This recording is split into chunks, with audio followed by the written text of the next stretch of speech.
Début de saison en Australie, début de saison pour le World Tour avec le Tour Down Under, traditionnel coup d'envoi de la saison cycliste masculine, avec pour commencer un prologue de moins de 4 km autour d'Adélaïde, dans les rues d'Adélaïde, pour faire le spectacle au niveau du public, puisque on était en fin d'après-midi en Australie, donc c'était l'occasion pour le public de Smasson qui était dans les rues de regarder les coureurs, tous passer un par un. Pas mal de favoris identifiés sur ce prologue, avec notamment Michael Tilgard, Sam Watson ou encore Jay Vine, l'Australien qui court à domicile et qui allait fermer la marche sur ce prologue. Le premier gros favori à s'élancer a donc été Sam Watson de la Ineos Grenadier.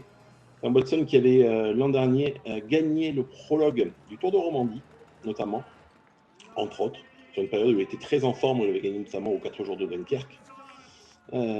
C'est lui qui va signer le premier vrai chrono de référence, avec une belle prise de risque dans les virages notamment. C'était un prologue un petit peu particulier, avec une très très grosse ligne droite pour se lancer. Donc l'effort allait être intense d'entrée de jeu, même si ça durait moins de 4 km. Samuel Watson a donc bien terminé au sprint pour aller signer le meilleur temps provisoire à ce moment-là. Un temps de 4 minutes, 16 secondes et 90 centièmes.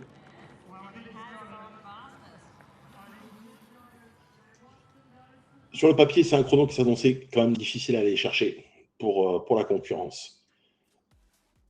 Il y a quand même un coureur qu'on ne verra pas à l'image, mais qui a failli devancer Sam Watson. C'est un autre Britannique, c'est Ethan Vernon de la NSN Cycling Team, ex-Israël Première Tech, qui a échoué à 59 centièmes seulement de son compatriote. La UAE Team Emirates XRG est très attendue, forcément, comme sur toutes les courses. On a une composition d'équipe assez impressionnante déjà pour une première course de la saison. On attendait notamment Jonathan Narvaez, qui peut briller sur ce type d'exercice. Mais il est sûr que la longue ligne droite d'entrée de jeu ne lui a pas rendu grâce, et ça lui a coûté certainement beaucoup de secondes, puisqu'il termine même en dehors du top 10. Et même en dehors du top 20, si vous voulez savoir.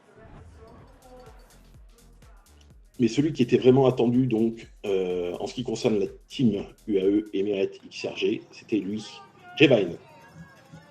Champion d'Australie du contre-la-montre, qu'il a récupéré récemment. C'est lui qui s'est lancé en dernier pour le plus grand plaisir des fans locaux. Mais là encore, il ne va pas réussir à vaincre le chrono de Sam Watson. Il ne va pas échouer de beaucoup, hein. Il va échouer de 4 secondes seulement, malgré une belle fin de course. Et c'est lui qui va, échouer au pied du podium, malheureusement pour lui, malheureusement pour le public local, qui ne verra pas d'Australien sur le podium sur cette première explication de la saison. Jay Vine, 4 secondes. C'est Samuel Watson donc, qui remporte ce prologue devant Ethan Vernon de justesse. Samuel Watson qui expliquera bien évidemment dans une interview à quel point il était heureux de voir passer au rouge le chrono de Jay Vine au moment où il a coupé la ligne, ce qui lui a assuré la victoire. Première victoire de la saison donc pour Ineos Grenadier et première victoire pour Samuel Watson, spécialiste de l'effort. On va voir Michael Leonard de la IF Education Easy Post, un ancien Ineos Grenadier également, qui portera le maillot de meilleur jeune grâce à sa 13e place sur ce prologue. Et donc le leader du classement général sera Samuel Watson dès demain pour la première étape en ligne de ce Tour Down Under. Reste à savoir si Samuel Watson défendra le maillot ou s'il se mettra au service de Sam Welsford, qui est le sprinter théorique de l'équipe Ineos Grenadier, qui a souvent, comme chacun le sait, beaucoup de réussite au niveau du Tour Down Under. Il a gagné de nombreuses étapes, il est souvent très en forme.